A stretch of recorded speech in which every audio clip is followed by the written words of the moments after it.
Business notifications getting out of hand? Buried under an avalanche of customer emails, texts, and social media messages? Keep your edge with Thrive small business software and never miss a message again. Thrive offers one solution to communicate, market, and run your business. Put simply, small businesses run better on Thrive. Get Command Center for free today at thrive.ca. That's THRYV.ca. Terms and conditions apply. Free plans have limited functionality.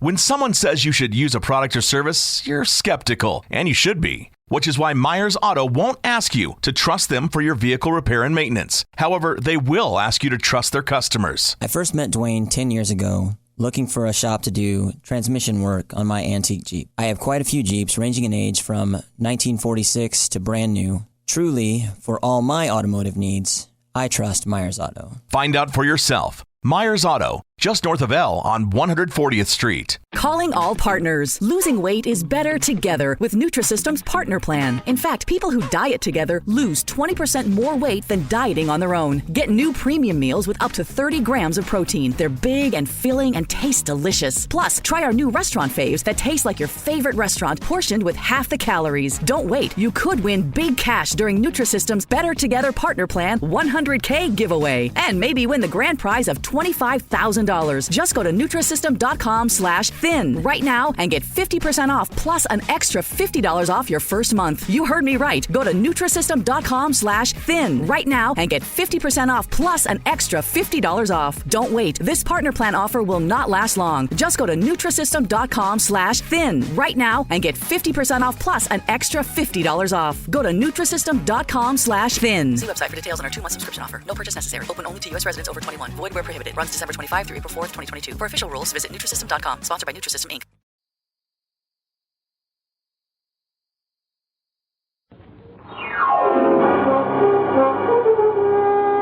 Patient's name, Sophia Howard, age 10. Remarks: if there's anything wrong with this patient, I hope it's contagious. It'll be one epidemic the world could really stand.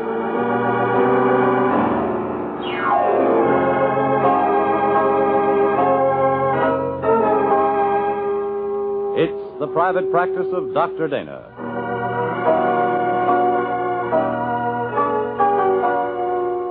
Starring Jeff Chandler and brought to you each Sunday afternoon at 5 Pacific Standard Time. Another story from the colorful career, the private practice of Stephen Dana, M.D.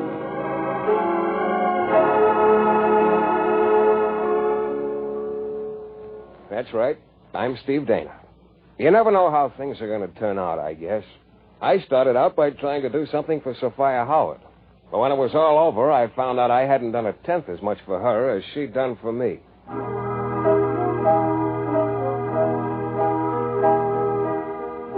I suppose the whole thing started 2 days before Christmas. Although at the time, it might as well have been 2 days before Columbus Day, as far as I was concerned. Because it looked like my Christmas had gone completely sour on me as of 10 minutes before. And that left me with a very unpleasant chore to perform. So I called Gorsey, my nurse, into my office. Yes, Doctor. Gorsey, you know that plane reservation I made? Plane reservation? Well, yes, Doctor. You can unmake it, if you will. Unmake it? Cancel it. Oh, yes, Doctor.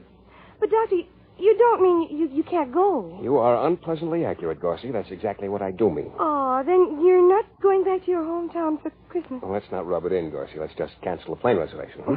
Well, yes, of course, Doctor. But what happened? Oh, Mrs. Williamson's pretty bad. I just had her taken to the hospital 10 minutes ago. Oh. May have to operate. In any case, I'm going to watch her pretty closely the next few days. Oh, I'm awfully sorry, Doctor. Thanks. So am I. You want me to stay in town? I mean... You mean if I said yes, you'd never forgive me? No, Garcia, on your way. Thank you, Doctor. But is there anything I can do for you before I go? No, Yes, suppose you put in a call for me to Dr. Tracy. Dr.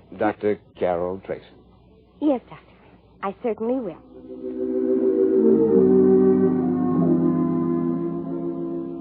It had just occurred to me that I was in a fair way toward getting in a pretty bad mood. I couldn't think of anything more likely to snap me out of it than talking to Trace.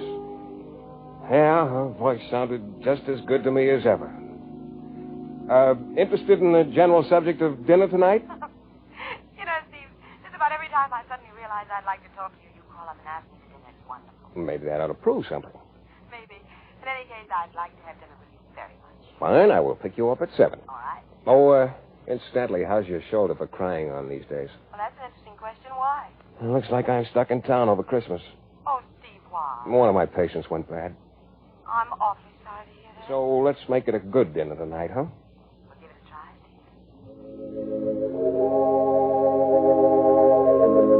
Steve. Yeah.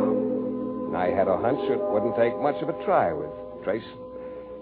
And after an old-fashioned apiece and a fine dinner, my morale was pretty high. That is, until the conversation came around to Christmas again. Now, Steve, I've been thinking about you. Missing Christmas at home. Well, naturally, I'm not too happy about it. I think it would have hit me harder a few years ago. Oh, don't tell me you think you're outgrowing Christmas. No, it isn't that. But I think Christmas, or rather, the way they celebrate Christmas now is getting sort of away from the original idea. Oh? Cigarette? Thanks.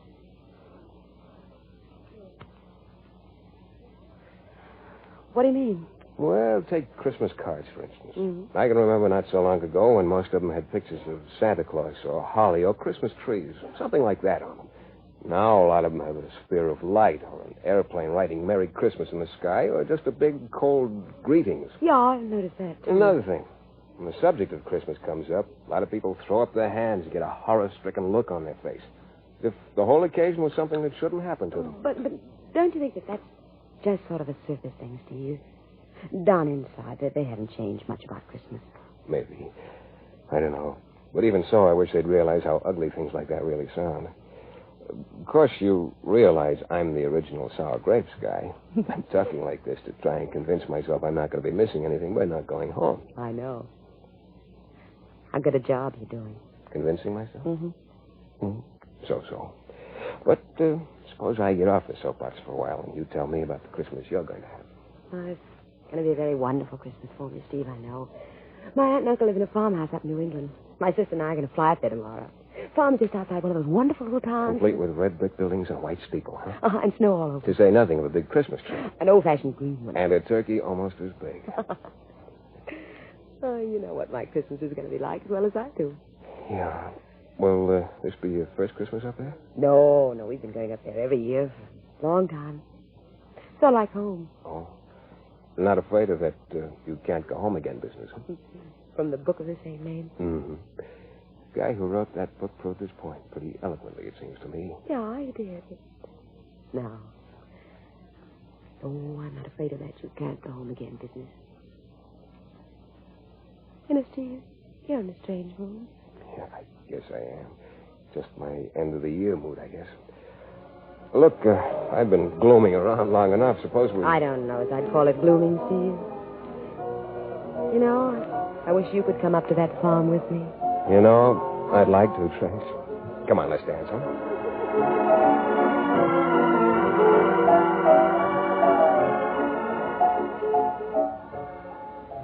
So we danced, and it was a good evening again. The next morning, the day before Christmas, I went over to Hayes General to call on Mrs. Williamson, a patient of mine who'd gotten bad. She was no better. It looked like there wasn't much doubt about my operating anymore. I had a strong hunch when it would be. Yep, I'd be spending most of Christmas Day in surgery. I went back to my office, and it seemed pretty deserted without Gorsie. Funny thing about Gorsie, I always missed her at times like this. There weren't many patients, and I was through about noon. I started out the door. Wasn't sure where I was going, but it didn't matter because before I'd gotten very far, the phone called me back. Hello? The fellow who wrote the book was right. Trace. Hello, Steve. I thought you'd left on the plane this morning. That's what I mean. I can't go home again either. Why not? I seem to have 2 emergency patients on my hands. So, I put my sister on a plane. I'm stuck here. Well, I'm sorry to hear that, Trace. I am, too. I know how you must be feeling. It's worse than I thought. Well, look, where are you? Pershing Heights Hospital. That's where my patients are. You want me to come over and keep you company? I'm fresh out of patients for the moment. Oh, I love it. Now I can cry on your shoulder. Okay, I'll see you in an hour or so. Well, all of a sudden, that made 2 of us with no Christmas.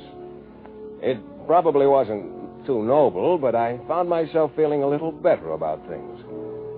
I was just about to leave my office and go over to Pershing Heights when I noticed an envelope half tucked under the blotter on my desk with my name on it in very familiar handwriting. I opened it. Yeah, it was from Gorsey. Just Merry Christmas, Doctor, on it, and down at the bottom a P.S. Don't forget to get a haircut before Christmas.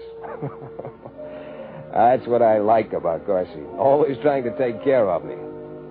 And after looking in the mirror, I could see she had a point.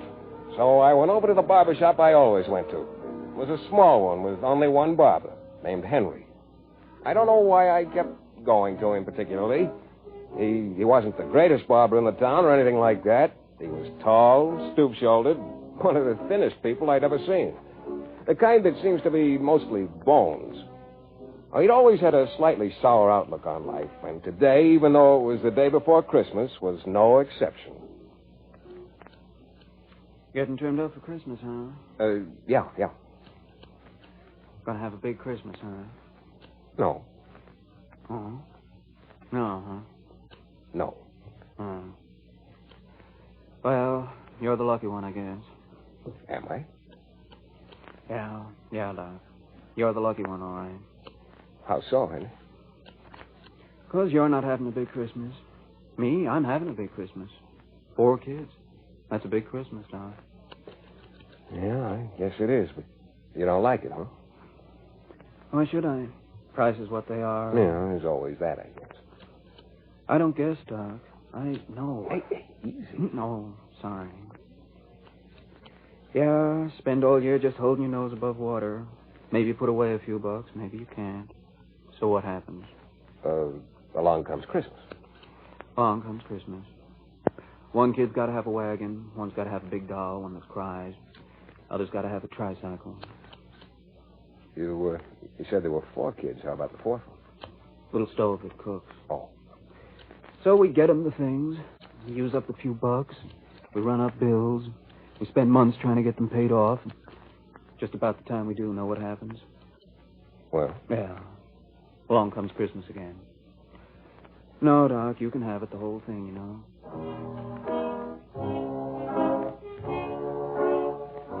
Like I say, Henry doesn't have a particularly sunny outlook on life. But I must admit he sort of fitted into my mood at the moment. I got to Pershing Heights Hospital about 2 that afternoon. There were only 2 people in the waiting room. One was a little girl of about 9 or 10 with 2 pigtails and an awful lot of freckles who sat very quietly over near the windows. The other person, of course, was Trace. She was not looking very gay. I went over to her. Hello, Steve. Hello, Trace. What happened? My sister and I just started for the airport. We were approaching an intersection. The car ahead of us was going pretty fast, I guess. Anyway, 2 people got off the streetcar at the corner. A man and his wife, apparently, and his car in front of us hit them.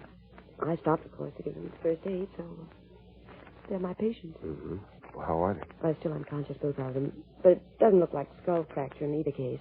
Probably simple concussion. So, I'm standing by. Well, that's too bad. Is there anything I can do? Yes. What? Take me to dinner tonight. That'll have to do for our Christmas, I guess. I think it can be arranged. Dr. Tracy. Yes, nurse? I'm going off duty now. Oh, any change in the patient? No. All right. The other nurse will keep me informed. Yes. That little girl across the room. Yes? She's their daughter. What? What? I didn't know that. Yes, she came in about an hour ago. Asked if they were here. Oh, thank you, nurse. Yes, Doctor. Come on, Steve. We'd better go over. Yeah.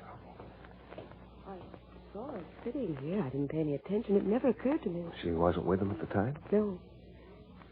Hello. Good afternoon. I'm Dr. Tracy. This is Dr. Dana. How do you do? I'm Sophia Howard. Hello, Sophia. I'm your parents' doctor. I didn't know you were their daughter. How did you find them? The people at the corner told me that there had been an accident and described who was in it. So I knew it was Mother and Daddy. They were to meet me at that corner, and I was a little late. I'd been looking in the windows.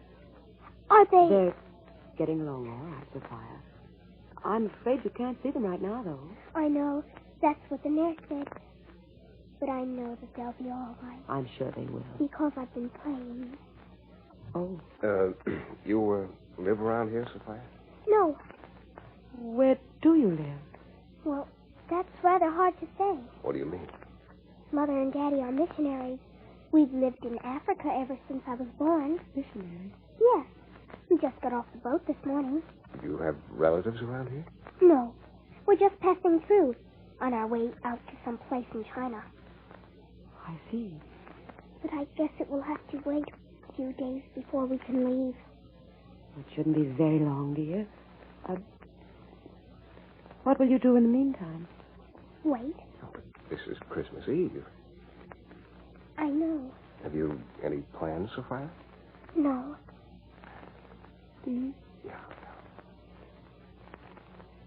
Would you like to have dinner with us, dear? Why, thank you very much. I'd like to, if I wouldn't be a bother. I'm pretty sure you won't be. Where are we going to have dinner, Steve? Well, yeah, I hadn't given it much thought. Wait a minute. I hadn't fixed up my apartment because I was going away. I don't even have a tree. Oh, yeah. Sophia, you've never had a Christmas in this country, have you? No. Well, then it's high time you had one. Trace, can you leave the hospital? I think so. They'll get in touch with me if there's any change. Okay, you and Sophia go on over to your apartment. I'll be along in an hour with all the trimmings.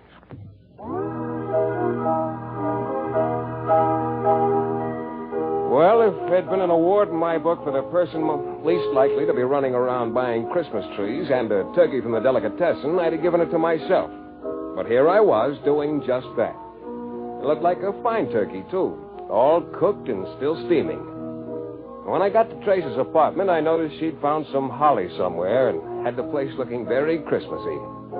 Sophia was sitting there taking it all in with those big brown eyes of hers, looking very interested, and yet I couldn't quite put my finger on it, but she looked sort of vaguely disappointed about something. Well, I set up a tree and we decorated it. Then Trace put the food on the table, and the three of us ate like we were starved. Afterward, we just sat there at the table, not saying anything for a while. The candlelight flickered over that serious little freckled face between us. Finally, she looked up at us. I want to thank you for having me to dinner. It was very nice. I wish that Mother and Daddy could I'm glad you enjoyed it, dear. It was a wonderful dinner. And the tree is very beautiful. We never had any trees like that where we were. Daddy would always fix up a bush to look like one, though. I guess Christmas is just about the same everywhere. I don't know much about that. I've never seen one like this, with snow and... Well, you probably know as much about Christmas as anyone, Sophia. Christmas stories and, well, things like that. They're the same everywhere. I only know one Christmas story. Oh, well, tell it to us. Oh, you probably know it, too. Well, you tell us and we'll see. Come on. Well, all right. And there were in the same country shepherds abiding in the field. What? Keeping watch over their flock by night. And lo, the angel of the Lord came upon them, and the glory of the Lord shone round about them. And they were sore afraid. And the angel said unto them, Fear not, for behold, I bring you good tidings of great joy, which shall be to all people. For unto you was born this day in the city of David a Savior, which is Christ the Lord. And this shall be a sign unto you. Ye shall find the babe wrapped in swaddling clothes, lying in a manger. And suddenly there was with the angel a multitude of the heavenly host, praising God and saying, Glory to God in the highest, and on earth peace, goodwill toward men.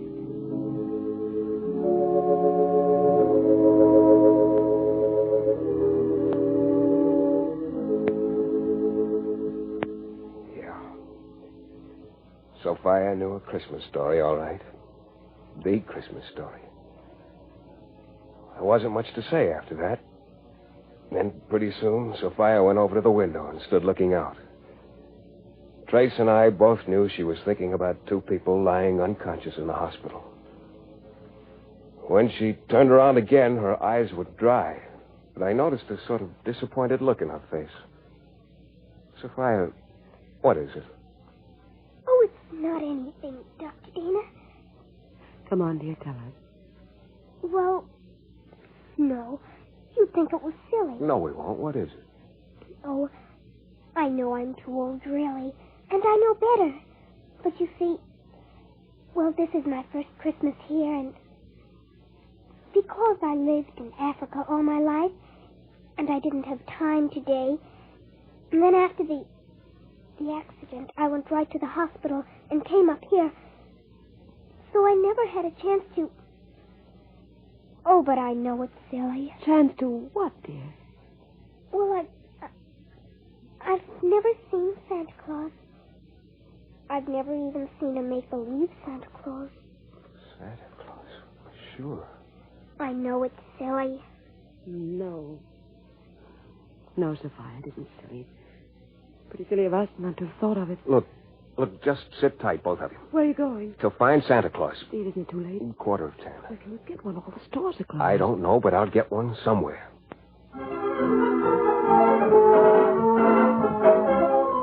Yeah, it sounded easy at the time, being Christmas Eve. Of course, I realized the real Santa Claus was busy, but I thought I could find a representative. An hour later, though, I wasn't so sure. I hadn't seen a one. I was standing on a corner scratching my head when the answer came to me, because I was scratching my head. Henry the barber. Sure, it was pretty incongruous, but, well, he'd be doing me a big favor, and yet, well, maybe it wasn't so incongruous. Maybe I'd be doing him a big favor. I got his home address out of the phone book and went over. He was still up. Doc, you're out of your mind. Yeah, Henry, maybe I am, but come with me anyway. You don't really mean it, do you? You don't really mean you want me to go traipsing over to somebody's place with you and play Santa Claus for some kid who should have been in bed 2 hours ago? Yes, Henry, I mean it. That's just what I mean, and I think you'll do it. I talked to him. I told him about Sophia, about her parents in the hospital. Maybe I laid it on pretty thick. I don't know. But I kept talking, and finally he held up a hand. That was a dirty trick, Doc. What was? Throwing in that part about the hospital and the freckles. Yeah, maybe it was. Oh, come on. Let's go.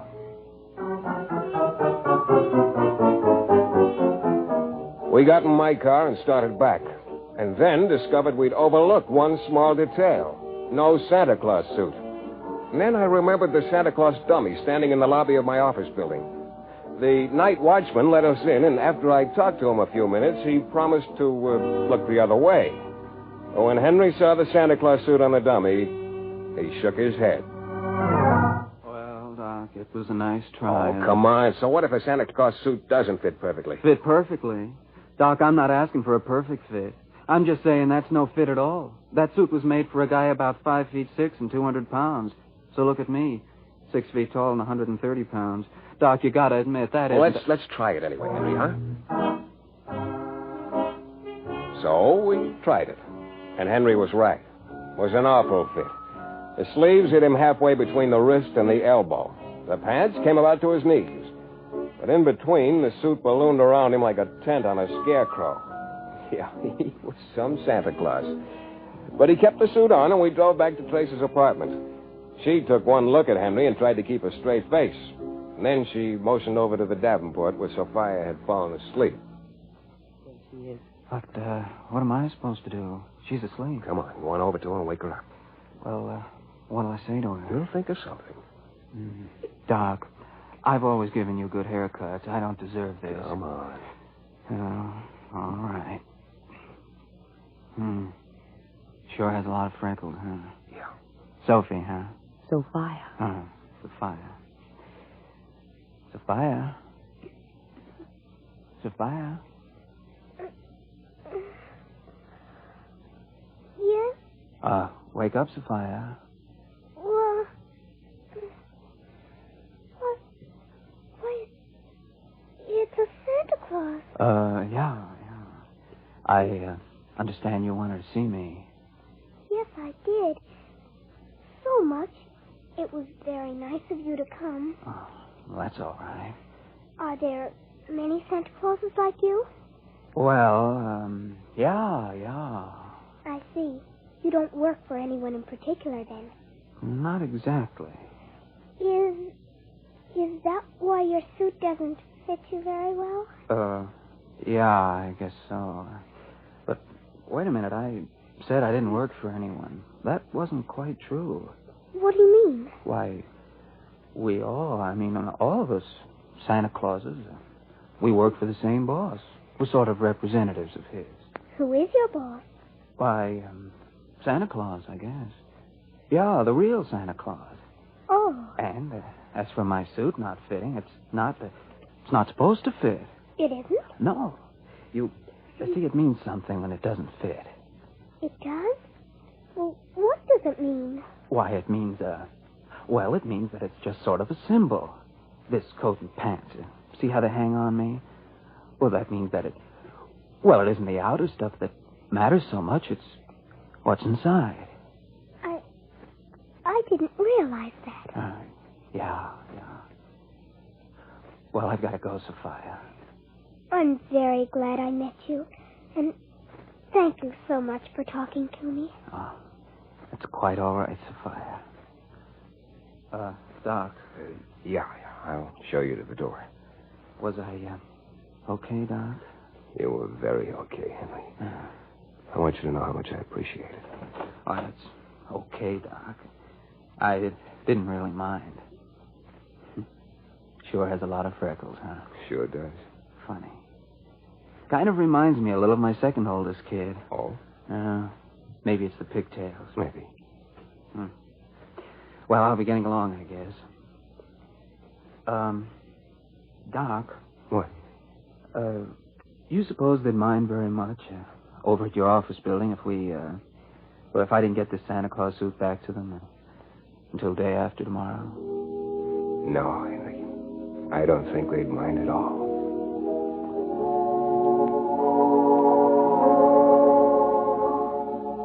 So Henry left, and I went back inside. Trace and Sophia and I sat around a few minutes more. Once again, I had the feeling that something was missing, and I still couldn't put my finger on it. It's getting pretty late, Sophia. 10 minutes to 12. Feel like going to bed? What do you mean? Why, here. You're going to stay here tonight, and then tomorrow we'll see what arrangements. Oh, that's very nice of you.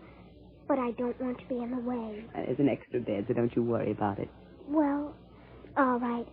Thank you. Excuse me? Sure. Well, what do you think of it, Sophia? Of what? Oh, the dinner, the tree, Santa Claus, the Christmas. I thought it was very nice. You know, I just figured out what's the matter. You've never thought that Christmas applied to you specifically, have you? You've never thought that all of this, included you. I don't know. Our Christmases have always Sure, you've always been on the giving end instead of the receiving end. You and your parents have probably spent all your Christmases doing for others. We try to.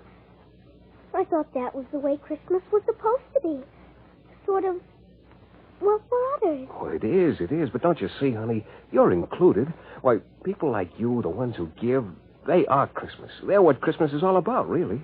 Can you understand that? I think I can. It does make it a little different than I thought. And better. Why, sure. And all the Christmas trees and turkeys and presents in the world. What's the matter? The presents. We never even got you a present. Oh, I didn't expect one. I know, but... I don't think you have to worry about a present for Sophia, Steve. I have one. You do? Yes. I think she'll like it better than anything else.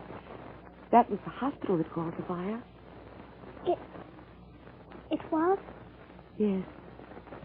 Your mother and father are both conscious now. They're going to be all right. They know you're here, and they said not to worry about them. And you can see them tomorrow. Oh.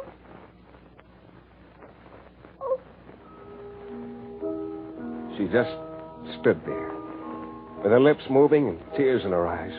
But they were happy tears. We realized then what a strain she'd been under all along, how beautifully she'd held up. Trace and I looked at each other, and then we looked away. Trace took Sophia's hand and led her into bed.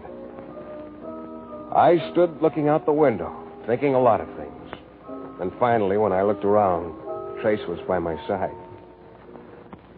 You went right to sleep. Must have been completely worn out. Mm-hmm. You know, it's funny, Trace. What is? We were the ones who were going to give Sophia Christmas. The way it ended up, she gave Christmas to us. Yeah. We thought it wasn't going to be Christmas at all for us, didn't we? Just because we weren't going to have all the material things. It was a long time ago we felt like that. It is a long time ago. There it is, Trace. Midnight. Uh-huh. Merry Christmas, Trace. Merry Christmas to you.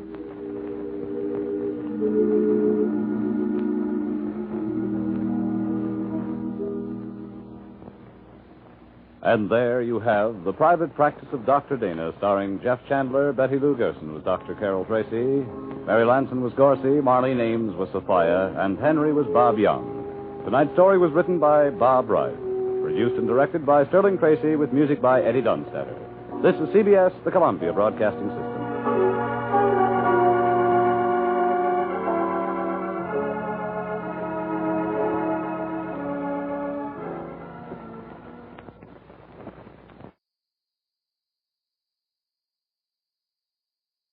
With the Lucky Land Slots, you can get lucky just about anywhere.